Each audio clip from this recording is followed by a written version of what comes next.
But Secretary Napolitano was to be here to do what I now have the distinct honor of doing, and that's to introduce the 47th Vice President of the United States as your commencement speaker. Vice President Biden is a champion for our nation's military and a distinguished leader for national defense. As a senator, he strengthened our nation's counter-narcotics efforts, a mission that we know very well. And as Vice President, he's made it a priority not only to support our nation's active duty members, but also our military veterans and their families as well. Now, the Vice President and I share a characteristic. We both married well, and we married very devoted and smart women, and both those women have a passion for taking care of our military families. His wife, Dr. Jill Biden, has also been an ardent supporter of our military families. In addition to being Blue Star parents, the Vice President and Dr. Biden have both worked tirelessly to bring attention to the sacrifices of military families. Through her Joining Forces initiative with our First Lady, Michelle Obama, Dr. Biden has challenged all Americans to find ways to support and engage our military families in their own communities, and provided tremendous support to our own Coast Guard Family Campaign. When they speak to military families, they speak from the perspective of being a military family. And I've seen them up close and personal in Washington, D.C., and I know when they speak from the heart. The Coast Guard is grateful for the continued leadership of the Vice President. Ladies and gentlemen, please join me in welcoming the 47th Vice President of the United States and your commencement speaker, Vice President Joe Biden.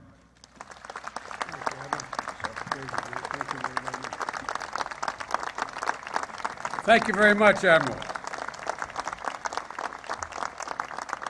Thank you very, very much. Please be seated. Thank you so very, very much. Let me say, Admiral, before I begin, that echo your words, that our hearts go out and our prayers are said for the people of Oklahoma, particularly Moore, Oklahoma. Secretary Napolitano, as the Commandant has said, was scheduled to be here today. I met with her yesterday in the Situation Room relative to the situation in Oklahoma. And she asked me to extend her apologies. But Secretary Napolitano is doing her job. She's in Moore, Oklahoma, leading FEMA and the first responders through that region, doing everything in her power to assist the brave citizens of Oklahoma. They weathered the worst that nature has to offer, and they responded with the best that humanity has to offer, and with a remarkable courage that leads a person to put the safety of others ahead of their own. As the rescue continues and the building begins, we have made clear to Governor Fallin and Mayor Lewis that they have all the resources they need at their disposal. And no one knows better than my friend, your governor, how in times of tragedy and difficulty, the good wishes and the help of the rest of the nation matter. And Mr. Mayor, Governor, I want to say again to you publicly, the way you handle the tragedy at Sandy Hook has been a model of remarkable. Your stamina and your compassion were able to be seen by not only your fellow citizens, but the whole world. And so the governor knows what it's like to go through such travail. A long road lies ahead of the people of Moore, and it's not going to be easy, but they'll not travel alone. They'll have all the resources of the United States government and the United States military and the American people at their side as they make their way through. Admiral, Rear Admiral Stowes, Governor O'Malley, Mr. Mayor, I think it's a good idea, to change the name here. I mean, in London. And Admiral Espinosa of the Honduran Navy, shipmates, cadets, parents, friends. It's an honor to be here today to share this day with you, and I mean it. If you're like most graduating classes, including mine, you're not likely to remember who your commencement speaker was. But I assure you, you'll remember this day the rest of your lives. And I'm honored that you allowed me to share this day with you. I also want you to know, Admiral, that I'm proud to say that I'm accompanied by 3 Coast Guard graduates who work for me. The commander who is running my operation, national security, my military aide is a graduate. A National Security Council, Lieutenant Commander Ann O'Connell, White House Fellow Lieutenant Steve Nutting, Executive Officer of the Situation Room in the White House, and Lieutenant Commander Pat Lasik, my military aide, and Captain Patty Hill, Coast Guard Fellow working with me. I didn't have any trouble asking them if they wanted to board the plane to come to London. They were on long before I was there. And we're all of us honored to be here. And to all the parents here today, on behalf of the President of the United States of America and myself, let me say thank you for raising sons and daughters as formidable, talented, and patriotic as the young men and women who sit before me today. Your country, and I mean this sincerely to all the parents, your country is indebted to you. And I'm absolutely certain that the graduates sitting before you, they turned out to be all you hope they may become, men and women of courage and commitment. So parents, it's your day too. So graduating class of 2013, get off your seats and salute your parents. Up, and thank them.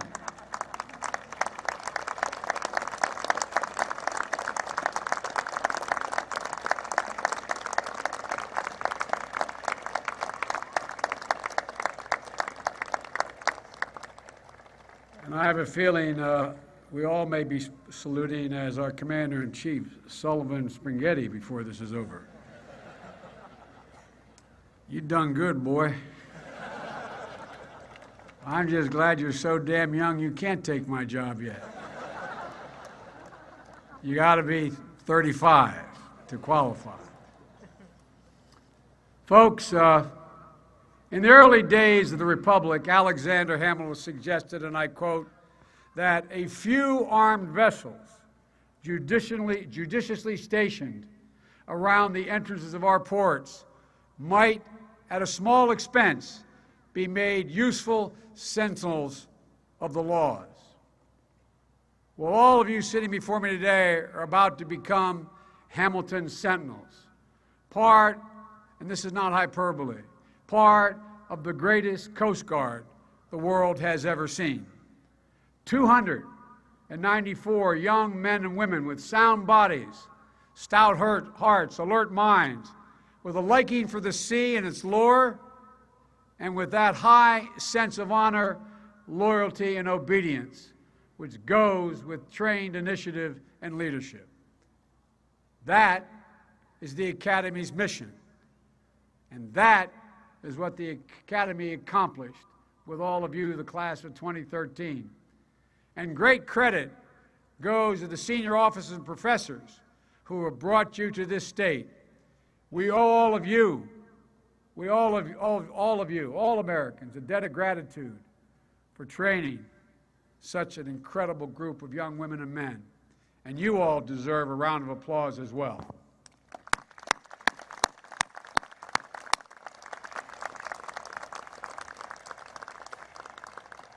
Class of 2013, this is not your father's Coast Guard.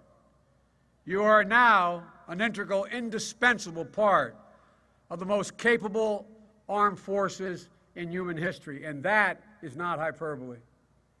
You alone are entrusted with protecting 95,000 miles of U.S. shoreline, our coast, our rivers, our bays, our islands.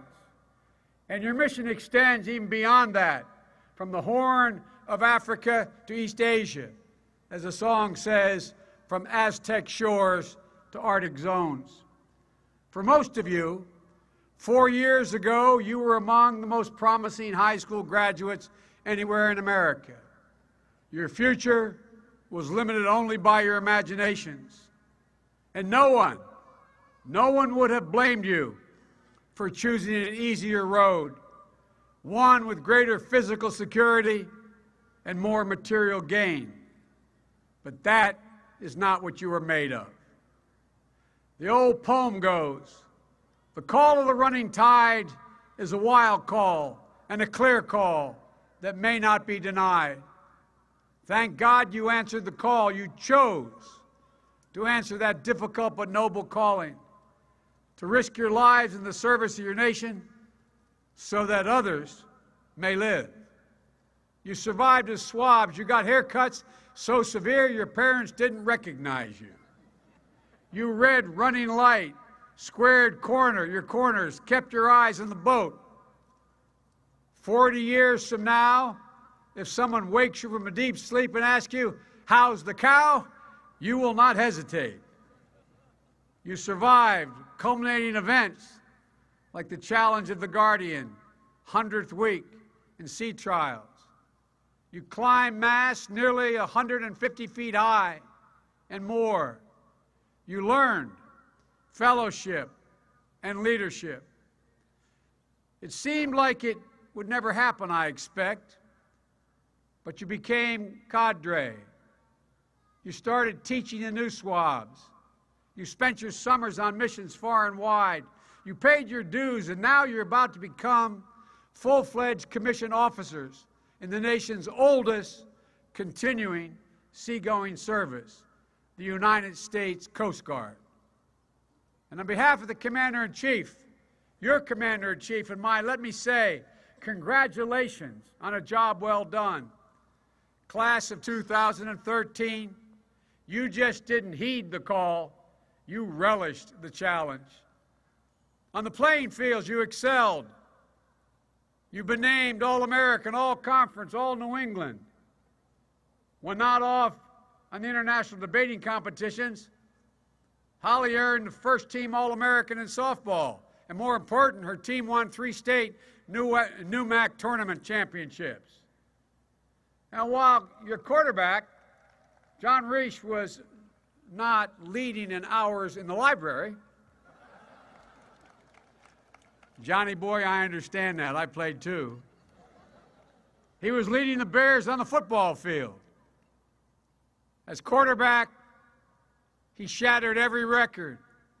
4,569 passing yards, 4,883 yards of total offense, 38 touchdowns.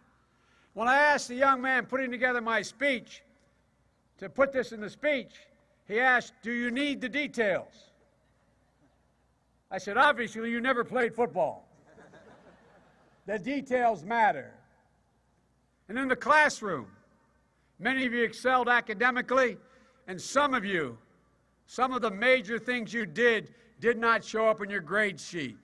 Designed new Arctic oil drilling vessels, invented collapsible rescue baskets for the H-65 helicopter, developed systems to clean up oil spills in inland waterways. And in this year's cyber defense exercise, the Coast Guard electrical engineers beat Navy.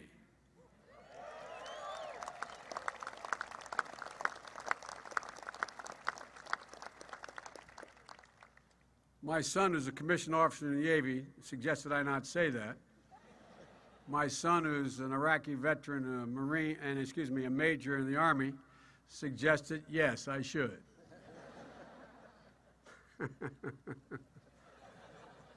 I tell you what, you guys are something else. And in the great tradition of this academy and all the academies, you still were able to find some time to cut loose a little bit. You set fire to picnic tables. You made your presence known at Hannafin's. I understand that's where half the football team spent their academic days. I'm only kidding, by the way. I don't know that for a fact. But I played college football, and that's where my team spent their time.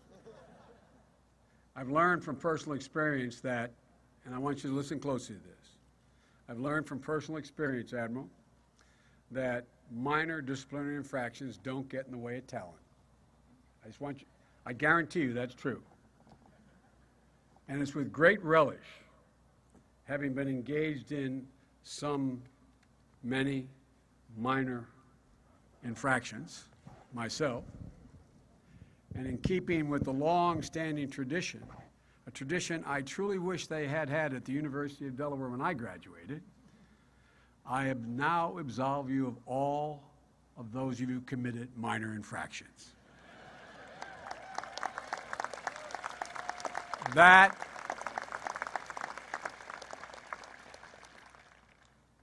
coming from a fellow who was on social probation for a while, I want to tell you I've looked forward to this for a long time.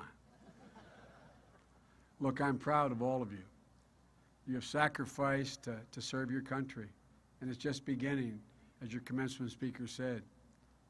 Serve your country in this great Coast Guard, from valedictorian to anchor cadet. Great distance, but let me tell you, before night falls, everyone on this field will be addressed as ma'am or sir, no matter where you graduated, regardless of your place in class. And all of you give meaning to the Coast Guard motto, Semper Paratus, always ready. Now, I know, mottos are often used, and you use them so much they're taken for granted.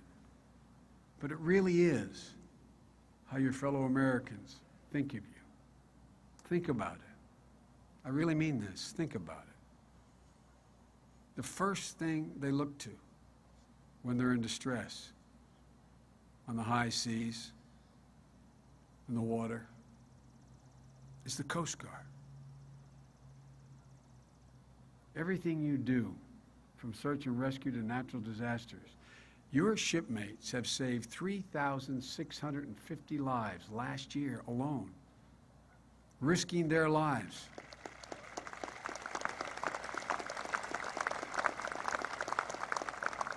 Risking their lives many times over to save others. And you know the interesting thing that's happened? We were a pretty good pass-receiver combination. A good friend of mine graduated from this academy, played for Otto Graham up here. His name was Bill Peterman, and he's still around. I talked to Bill before he's in California now. And the thing in our generation, we were appointed to the academies, I'm not sure everyone fully understood the demands and risks and talent required to do your job. But in the last decade or so, the Coast Guard has responded to 250,000 search and rescue cases, rescuing more than 50,000 people from certain peril. The risks are real, and sometimes the price of duty is very high. In the last 10 years, 25 Coast Guardsmen have given their lives in their line of duty. It was the Coast Guardsmen that went into 60-knot winds and 30-foot seas off the coast of North Carolina and rescued 14 of 16 crew members from the HMS Bounty during Hurricane Sandy. It was the Coast Guardsmen that arrived first in New Orleans after the Hurricane Katrina, rescued 33,000 women and men and children from the rooftops and from the city underwater. There are tens of thousands of grateful men and women and children from all parts of the world that will tell anyone who will listen that the most welcome sight they've ever seen in their life are those racing stripes coming toward them with the sound of that orange Coast Guard helicopter above them, lowering a bucket with a man or woman inside to save their lives. Without hesitation, Coast Guardsmen thrust themselves between drug traffickers and criminal gangs trying to reach our shores. Last year, you performed security boardings of 11,628 vessels. And being someone who is deeply involved in this issue, you know, no matter how benign it looks, you never have any idea, once you step on board of that vessel, what awaits you. You've interdicted 163 tons of cocaine and marijuana, risking your lives on these missions, and in the case of Senior Chief Horn, giving his life off the coast of California when a smuggling vessel rammed into his small boat. I'm told the last act of Senior Chief Horn, as the smuggling vessel bore down on his own, was to reach toward the point of impact and push the coxswain aside to safety. That's courage and devotion in full measure in the greatest tradition of the United States Coast Guard.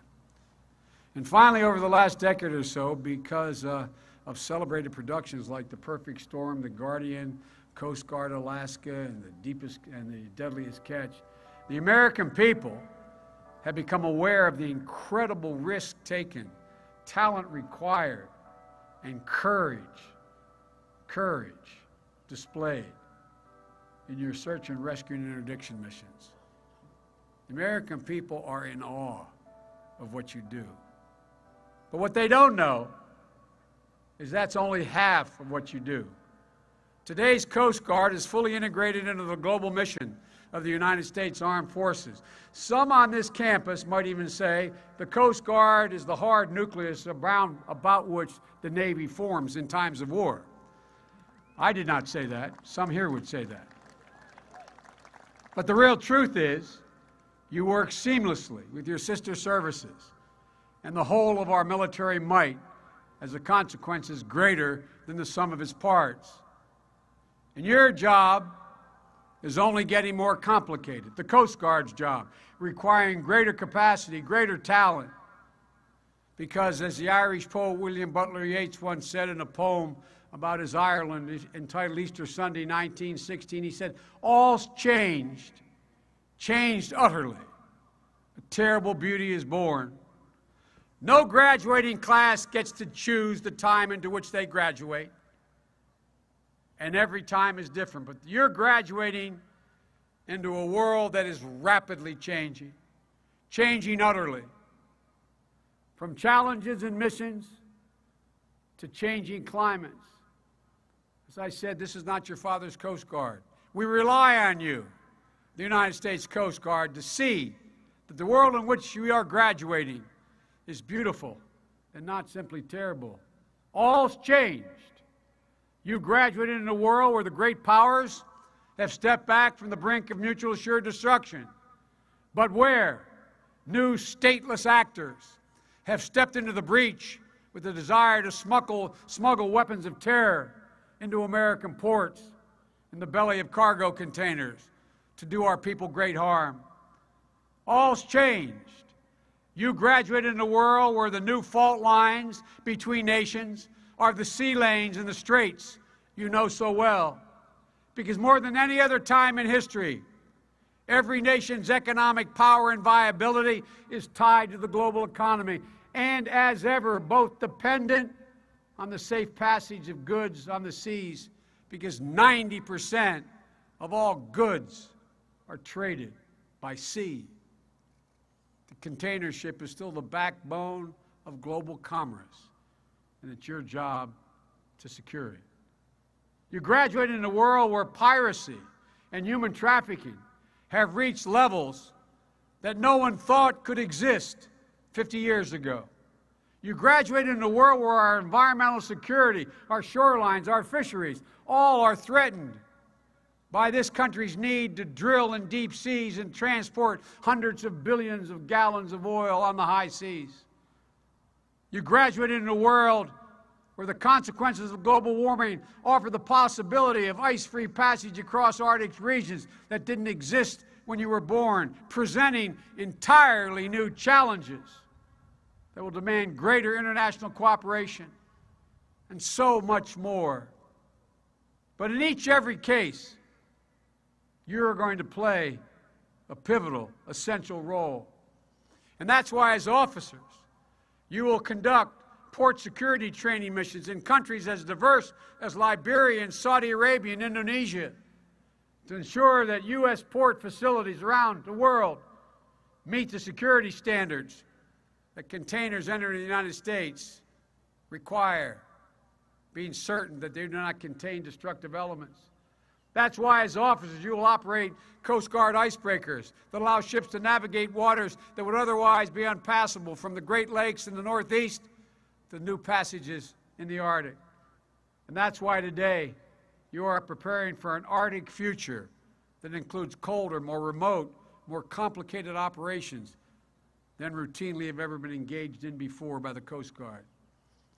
And that's why you'll be part of a specialized law enforcement teams to fight maritime crime, including piracy off the Horn of Africa, often working hand in hand with the Navy's Fifth Fleet.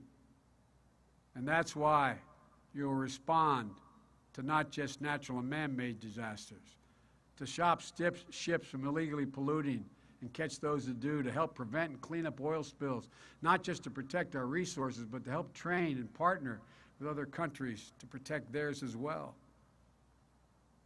Graduating seniors, I'm here to tell you, I am absolutely confident in your ability to meet these new and growing challenges, to protect and secure your country's interest. You are up to every task. In this changing world, it is not an exaggeration to say we're going to increasingly depend upon you. The nation asks a great deal of you because we know you're capable of a great deal. As Oliver Wendell Holmes Sr. once said, and I quote, "Greatness is not in where we stand, but in what direction we are moving. We must sail sometimes with the wind and sometimes against it, but sail we must and not drift, nor lie at anchor." None of you intends to lie at anchor. I'm confident that the direction in which we are moving will guarantee your greatness. And much of that confidence lies in knowing that in the class of 2013, you're about to take the helm of a Coast Guard, the greatest Coast Guard in the history of the world. So my wish for you all is may God bless you, and bless the United States of America, and may God protect our men and women in uniform. Congratulations, class of 2013.